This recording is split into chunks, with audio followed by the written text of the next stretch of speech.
Hey y'all, this is my 4th time recording a video because I keep having these technical difficulties. This is my last time trying to record a video for today. So today we're watching Woman is Damaging Her Brain by Smelling Petrol Every 10 Minutes. I'm assuming that that's gasoline. From what I saw somewhere else. This is from My Strange Addiction. I used to watch these all the time, like almost day in and day out, so I've seen a lot of them, but I haven't seen this one, I don't think. I'll probably remember mid-video if I did, but I did watch this one with this lady with cheesy potatoes, but I'll do that video another day. But let's get into it. My name is Teresa. I'm 44 years old. I'm from Williamsport, Pennsylvania, and I'm addicted to smelling gasoline.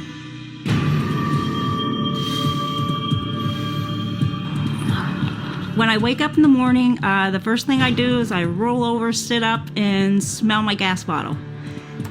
I can't even judge for real because I personally also like the smell of gasoline. I mean, I wouldn't put like bottles all throughout my house and stuff, you know. I'm not that down bad, but I do like the smell of gasoline. So I'm not gonna judge. Y'all can judge if y'all want to, but I'm not going to. Then I'll get up, take another sniff of the gasoline, and then I'll come downstairs, and a couple minutes later, I'll take another sniff of it. If y'all ever smelled pine sol before? Teresa has been addicted to smelling gasoline for over 30 years. She takes a sniff every 10 minutes and even wakes up in the middle of the night for a fix. I don't even know how to explain how it smells. I just love the smell of it, how it makes my nose feel inside the back of my throat. Teresa was only 13 years old when her dad asked if she wanted to smell his gas can. I smelled it that one time, and that was all it took. Now she stashes 4 water bottles filled with gasoline throughout the house for easy access. No matter where I'm at, I have a bottle with me. I keep it either in my purse or in my jacket pocket. When I eat, it's sitting right there at the kitchen table in case I get that urge. Wait a minute. That might make me feel better. I mean, it's better than her sitting around doing crack though, so I can't even lie. It's better than her sitting around doing drugs. When I walk in the door, the first thing that hits me is the smell of gas. It smells like you're walking into a garage. And now we're smelling gas while you're cooking. And your point is, if you don't like it, go upstairs. When Teresa doesn't have gasoline, watch out. She does get very angry. Yeah, What do you think it's doing to your health? What do you think it's doing to your brain? Or... I don't know. I can't answer that. But I'm not going to sit here and have you throw it in my face when, you know... I'm not throwing it in your face. I'm just saying, you've been saying that for years, but you're still smelling gas. Teresa doesn't work and is supported by her boyfriend. She spends almost $400 a month on her addiction. Me and Frank fight over it. You know, take the last couple dollars we have just to go get the gasoline can filled because I have to have my gasoline to sniff. I come to the gas station about twice a week. The more I go to the gas station, the fresher the gas is. I've heard her talk about situations where she chose the gas over buying food or something like that. She just needs her fix. I've had memory loss since about 1995. Because of my memory loss, I have to use, I have to use little notes and leave them tacked up on my steering wheel of my car, even outside of my purse sometimes. The past 6 years, I have had major stomach problems. I've had anemia problems. To think about the gasoline could be killing her, it just makes me just want to curl up in a ball and cry somewhere because I can't get through to her. Nobody can get through to her. I never really thought about going a day without it. I don't know. If I was her kid, I would go in her house when she's not home at work or something, I don't know, working, putting stuff up. I will grab every single bottle and throw it in the trash. Away from her house, not near her house, away from it, because she's going to end up sniffing that joint out like she's some kind of crackhead or something. I would throw it all away. I don't care. She'd thank me later down the line, but I'm throwing all that in the trash. Sorry, not sorry. I don't know if I could or not. I'm ashamed of it. Yeah. She just needs to know that she's very loved. She needs to stop. She got her fetus out here crying. So My understanding is that there are lots of people who are worried about you and your health. And why would that be? I've been sniffing gasoline for about 30 years now.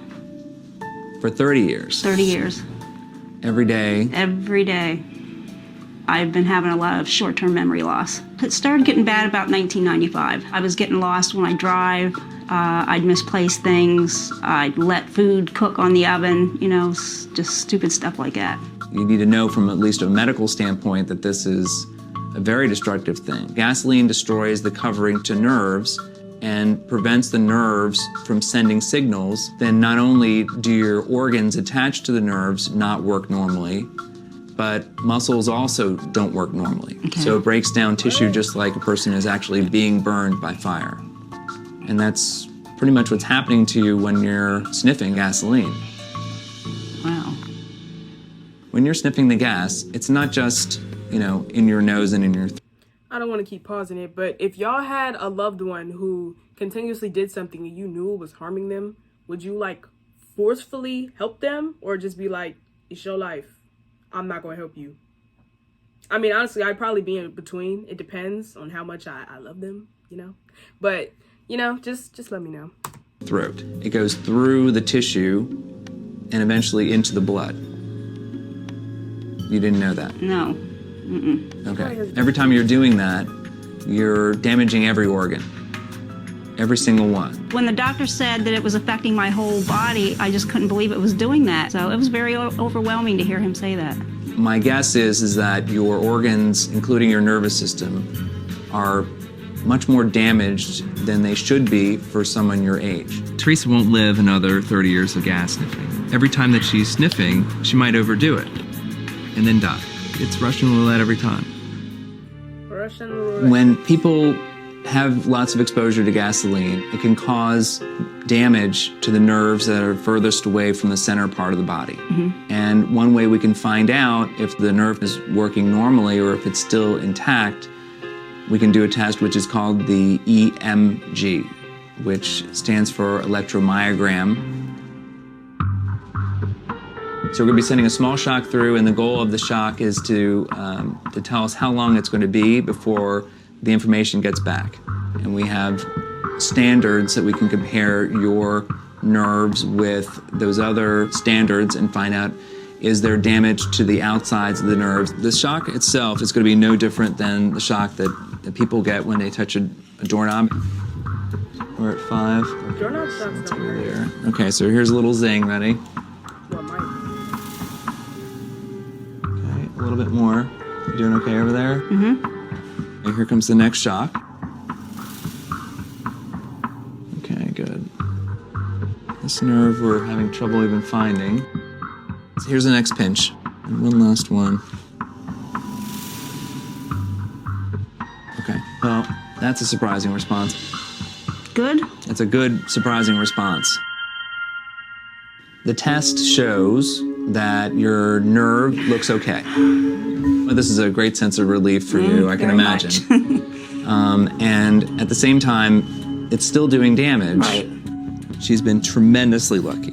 30 years of sniffing, and somehow her body's held up. But she's not going to stay lucky after 30 more years. This is a break point. Every single post-it that you put up is another reminder that this is getting worse. An area of damage.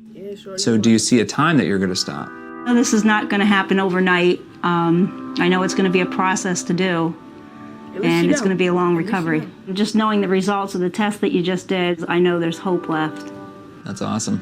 Congratulations. Thank you. I think you're going to do great. It's going to be me whenever I get old. But all this information was very overwhelming for me, but it did give me a light at the end of the tunnel. And that's all I needed. When I get home, I'm going to try and not even use the rest of that bottle tonight. I'm going to look at myself day by day. That's all I can do right now. Teresa did not smell petrol that cut down on just one sniff every 2 hours. Not them putting it in there all fast like I could read that. Anyways, hope you guys enjoyed the video. I know I did. It wasn't as entertaining as it could have been, but it was some slight. I give it like a 3 out of 10. Some slight, but it was okay. I'll try and get more videos out. Hopefully you guys enjoyed this. Don't forget to like and subscribe, please and thank you. And till next time.